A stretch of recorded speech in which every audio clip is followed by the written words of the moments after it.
Kompos adalah pupuk yang dibuat dari bahan-bahan organik. Menggunakan kompos sebagai pupuk memiliki dampak yang lebih permanen di dalam tanah dibandingkan dengan pupuk kimia.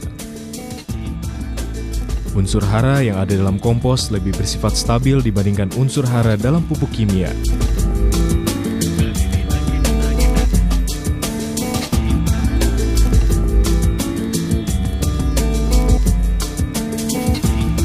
Selain itu, jutaan mikroorganisme pengurai yang ada dalam kompos akan membantu memperbaiki ekosistem mikrobiologi tanah, sehingga tanah memiliki keseimbangan biosfer dan menjadi gembur.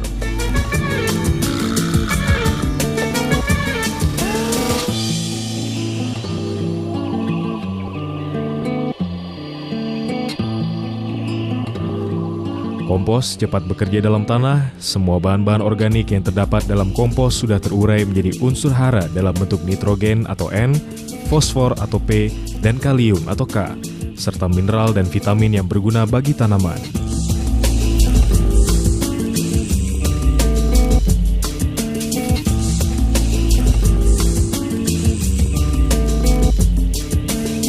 Substansi dasar pembuatan kompos adalah menyelamatkan bahan-bahan limbah organik yang banyak terdapat di sekitar kita untuk diolah menjadi pupuk.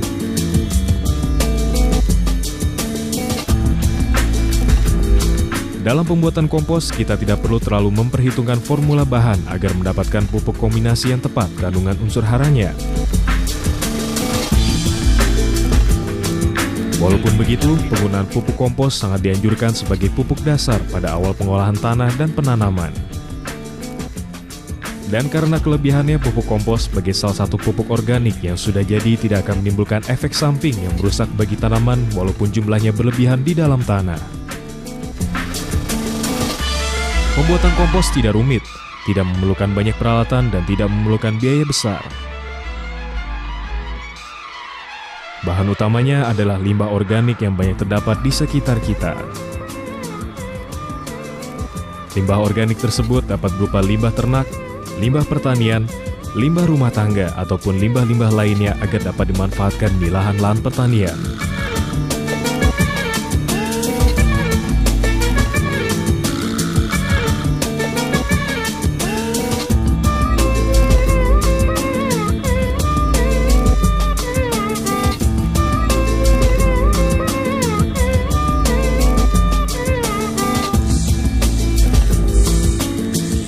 Proses pembuatan kompos secara sederhana adalah sebagai berikut. Siapkan bahan-bahan limbah organik yang ada di sekitar kita. Bahan-bahan yang dibutuhkan adalah bahan hijauan yang berasal dari daun-daunan, termasuk kotoran ternak pemakan daun-daunan, seperti domba, sapi, kerbau, dan lain-lain. Bahan-bahan ini banyak mengandung nitrogen atau N tinggi yang akan menggantikan urea dalam penerapan pupuk kimia. Bahan yang kedua adalah bahan coklat.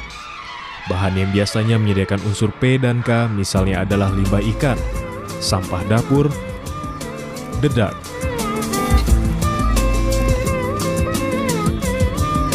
Jika ada, tambahkan arang sekam atau arang kayu. Tujuannya adalah memberikan suplai karbon, sehingga unsur-unsur hara yang dihasilkan dalam proses pengkomposan dapat diikat oleh unsur karbon ini.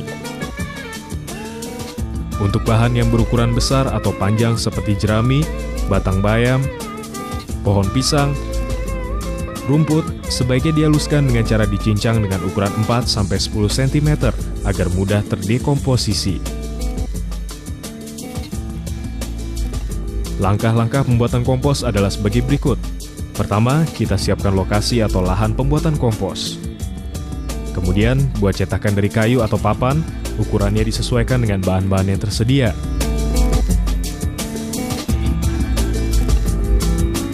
Kemudian, susun bahan-bahan kompos berdasarkan ketersediaan bahan baku. Sebaiknya, bahan yang lebih besar ukurannya terlebih dahulu disimpan paling bawah sebagai alas. Misalnya jerami, batang jagung, dan lain-lain.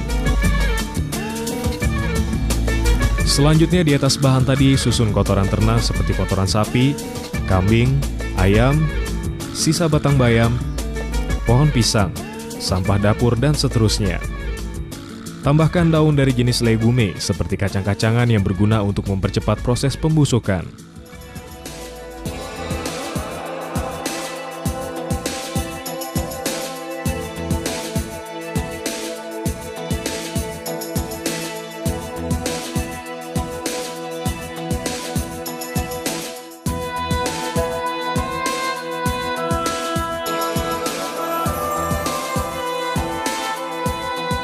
Proses penyusunan bahan kompos ini dapat dilakukan sampai ketinggian 1 meter atau tergantung dari banyaknya bahan yang telah kita siapkan.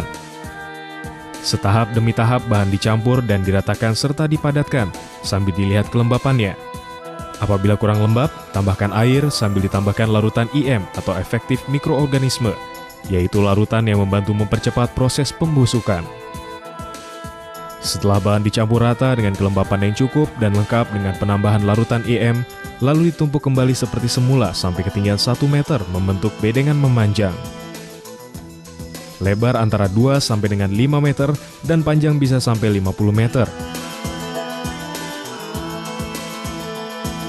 Keberhasilan pengkomposan terletak pada bagaimana kita dapat mengendalikan suhu, kelembapan dan oksigen agar mikroba dapat memperoleh lingkungan yang optimal untuk berkembang biak ialah makanan cukup atau bahan organik, kelembapan 30-50%, dan udara segar oksigen untuk dapat bernafas. Tumpukan kompos kemudian ditutupi terpal plastik supaya jangan kena sinar matahari langsung atau kehujanan. Pada waktu menutup, perhatikan supaya tetap ada jalan untuk sirkulasi udara.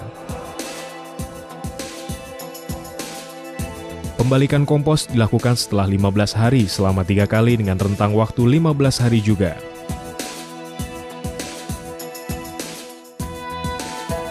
Pembalikan ini bertujuan mensuplai udara untuk perkembangbiakan mikroorganisme. Selain itu juga untuk meratakan bahan-bahan organik yang bermacam-macam, menurunkan suhu dan merangsang proses penguraian sehingga tidak rusak. Setelah 3 bulan, campuran berbagai bahan tadi akan menyatu. Kompos yang baik biasanya berwarna coklat kehitaman dan mengeluarkan aroma lemah seperti bau tanah. Apabila dipegang dan dikepal akan menggumpal, dan apabila ditekan dengan lunak, gumpalan kompos akan hancur dengan mudah. Selanjutnya kompos siap untuk dipakai atau disimpan. Lama penyimpanan sebagai 1 atau 2 bulan.